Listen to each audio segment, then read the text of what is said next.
کہ دجال اس وقت کہاں ہے۔ 15-16 کتابیں جو حدیث کی ہیں سب میں وہ حدیث موجود ہے جو اس وقت میں نے رکھی، ویسے تو سینکڑوں کتابوں میں ہے۔ یہ صحیح مسلم شریف کے اندر کتاب الفتن و اشراط الساعہ باب قصۃ الجساسہ، ہمارے آقا صلی اللہ علیہ وسلم نے ایک دن صحابہ کو اکٹھا کیا، فرمایا حل تدرون لما جمعتکم، صحابہ تمہیں پتا ہے کہ میں نے آج تمہیں کیوں جمع کیا؟ تو صحابہ کرام رضی اللہ تعالی عنہم ان کا جواب یہ تھا، کہتے ہیں اللہ ورسولہ اعلم،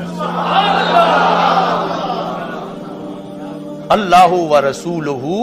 اعلم، یعنی ہمیں کیا پتا، اللہ جانے اور اللہ کے رسول صلی اللہ علیہ وسلم جانے، یعنی بہتر اللہ اور اللہ کے رسول علیہ السلام جانے۔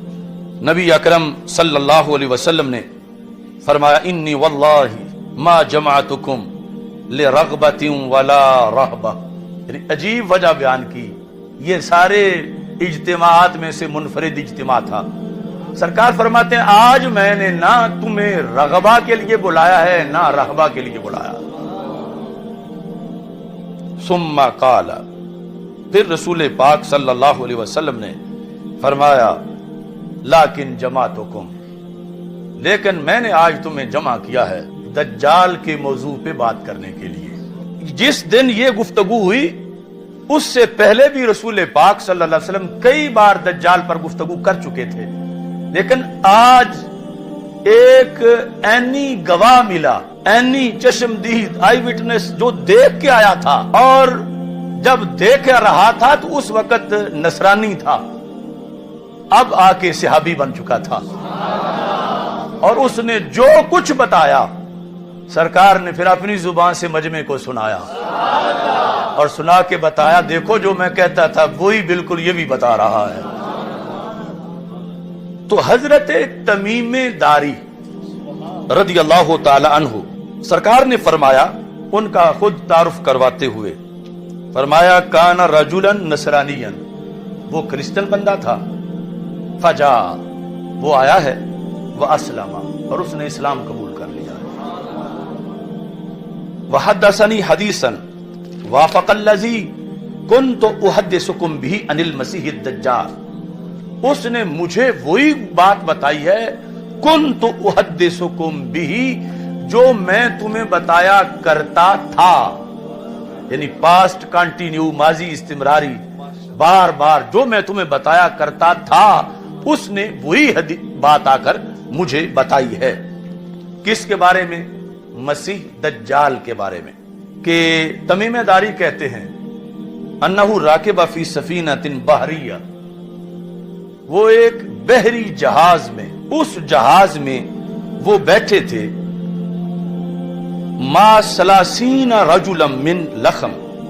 اور 7 لخم قبیلے کے 30 بندے تھے، وہ جزام، اور جزام قبیلے کے، یہ خود ہیں حضرت تمیم داری رضی اللہ تعالیٰ عنہ، اور 30 اور بندے بھی ہیں، ان کی بھی ملاقات دجال سے ہوگی، اور یہ جو 30 ہیں یہ لخم اور جزام کے ہیں۔ فلائب بہم الموج شہرا فی البحر، دوران سفر رستہ بھول گئے، یا اتنی طغیانی تیز تھی کہ اس جہاز کو کنٹرول کرنا یا اپنے راہ پہ رکھنا ان کے بس میں نہ رہا، اور کہیں سے کہیں پہنچ گیا، 1 مہینہ یہ اسی میں موجود رہے، یعنی کوئی جو بھی انہوں نے سامان کھانے کا رکھا ہوا تھا اس میں، مہینہ تک انہیں پتہ ہی نہیں چلتا تھا کہ ہم نے جانا کس طرف ہے، یعنی اتنا دور پانیوں میں وہ جہاز ان کو لے کے چلتا پھرتا رہا۔ بالآخر مہینے کے بعد ایک جزیرے کے پاس ان کا جہاز پہنچا، یعنی جہاں سمندر کے اندر تھوڑی سی انہیں خشک جگہ نظر آئی، تو وہاں جس وقت یہ پہنچے، فَأَرْفَوْا إِلَى جَزِيرَةٍ حِينَ تَغْرُبُ الشَّمْسُ، سورج غروب ہونے کا وقت تھا، اور یہ مہینہ اپنے وطن سے دور اس جزیرے کے پاس یہ پہنچے، اور یہ گفتگو سرکار صحابہ کے سامنے فرما رہے ہیں، یعنی ہمارے لیے اس لیے اس کا ایک حرف قطعی ہے کہ رسول پاک صلی اللہ علیہ وسلم نے اس کو خود بیان کیا، ہم نے تو سرکار کے لفظوں کو دیکھنا ہے۔ فجلسوا فی اقرب السفینہ، یہ اقرب اور اقرب دو طرح پڑھا جا سکتا ہے۔ تو اس طرح آج بھی ہے کہ بڑے جہازوں میں پھر چھوٹی چھوٹی کشتیاں بھی رکھی جاتی ہیں کہ کہیں حادثہ ہو تو ان کو استعمال کر لیا جائے۔ تو جزیرے کے قریب جا کر، یعنی آگے جب جہاز کا مزید قریب ہونا، پانی گہرا نہ ہونے کی وجہ سے مشکل ہوا، تو چھوٹی کشتیوں میں بیٹھ کر یہ جزیرے میں داخل ہوئے۔ فلاقیتہم دابۃ، جب یہ جزیرے میں داخل ہوئے تو سامنے ایک جانور کھڑا تھا، اہلب، جس کے بال بڑے موٹے موٹے تھے، وہ کثیر الشعر تھا، لا یدرون ما قبلہ من دبرہ، یعنی اتنے زیادہ بال تھے کہ یہ پہچاننا مشکل تھا کہ اس کا اگلا پاسا کون سا ہے اور پچھلا کون سا ہے، منہ کدھر ہے، اس کی پشت کدھر ہے، یعنی اتنے اس جانور پر بال تھے، لیکن بولی انسانی بولتا تھا۔ اور اس کا باقاعدہ قرآن میں ہے، اس کو دابۃ الارض کہتے ہیں، اس کا قرآن میں ذکر ہے۔ تو یہ دابۃ الارض وہاں موجود تھا۔ صحابہ کرام رضی اللہ تعالی عنہم نے جب اس کو دیکھا کہ یہ عجیب چیز ہے، اس جیسا آگے کبھی جانور دیکھا نہیں، قالوا ویلک ما انت، انہوں نے کہا تو تباہ ہو جائے، تو ہے کیا؟ ما انت قالت انا الجساسہ، اس نے کہا میں جساسہ ہوں، میرا نام جساسہ ہے۔ جساسہ جاسوس، یعنی میں دجال کی خبر دینے والی ہوں، میں جساسہ ہوں۔ یہاں پھر یعنی دو طرح کی حدیثیں ہیں کہ دوسری حدیث میں ہے کہ جب صحابہ نکلے تو آگے ایک عورت کھڑی تھی جزیرے میں، اور اس میں ہے کہ یہ دعوت الارض تھا۔ تو تطبیق جو ہے وہ یہ کی کہ یعنی وہ دجال کے دو ذرائع تھے، ایک وہ عورت وہ علیحدہ ہے اور یہ دعوت الارض علیحدہ ہے۔ اب یہ کوئی قصہ کہانی نہیں، یہ زبان رسالت سے بیان ہونے والا ہے۔ رسول اکرم صلی اللہ علیہ وسلم ارشاد فرماتے ہیں، ان سے گفتگو میں کہا انطلقوا الی ھذا الرجل فی الدیر، کہ یہ جو جزیرہ ہے اس کے اندر ایک گرجا ہے، اس گرجے میں ایک انسان ہے اور وہ تمہارا انتظار کر رہا ہے، انطلقوا تم اس کی طرف چلو، اس گرجے کے اندر ایک انسان ہے۔ اور ساتھ یہ کہا فَإِنَّهُ إِلَى خَبْرِكُمْ بِالْأَشْوَاقِ، اسے بڑا شوق ہے کہ تو اس سے بات کرے۔ یہ پھر یعنی چونکہ اس کے ریلیشن تھے اس کے ساتھ، دعوت الارض تھا، کہ اسے یعنی یہاں بڑی دیر ہو گئی ہے اور اسے کچھ خبریں چاہیے ایک علاقے کی، اور وہ مجھے کہتا رہتا ہے کہ کوئی بندے آئیں کہیں سے تو مجھے ملاؤ۔ اسے بڑا شوق ہے کہ وہ کوئی انسانوں سے ملاقات کرے، تو تم آگے ہو، تم اس کے پاس یہاں گرجے کے اندر داخل ہو جاؤ۔ صحابی حضرت تمیم داری کہتے ہیں رضی اللہ تعالیٰ عنہ، لما سمت لنا رجلا فرقنا منہا، جب اس نے یعنی ایک تو ویسی وہ ڈرونی سی چیز تھی اور بولی انسانی تھی، اور جب اس نے آگے یہ کہا کہ گرجے میں ایک بیٹھا ہوا ہے اور وہ تمہیں ملنا چاہتا ہے، تو ہمیں اس سے ڈر آیا، یہ جو خبر دینے والا جانور تھا، کہتے ہیں فرقنا منہا، ہم اس سے ڈر گئے، ان تکون شیطانہ، کہ کہیں یہ جن نہ ہو، شیطانہ کا اطلاق مؤنث جن پر، کہ یہ جو جانور ہمیں نظر آ رہا ہے یہ کوئی جن ہے، یعنی اس طرح کی عجیب و غریب یہ باتیں کر رہا ہے کہ انہیں ہمارا شوق ہے اس کو اور ادھر جا کے ملو۔ فانطلقنا سراعا، تو ہم نے یعنی جلدی جلدی اسے چھوڑا کہ یہ پتہ نہیں کیا مصیبت ہے، ہم ادھر جاتے ہیں جہاں کوئی انسان ہے اندر گرجے میں۔ حتی دخلنا الدیر، یہاں تک کہ ہم اس گرجے میں داخل ہو گئے۔ فَإِذًا فِيهِ أَعْظَمُ إِنسَانٍ رَأَيْنَاهُ،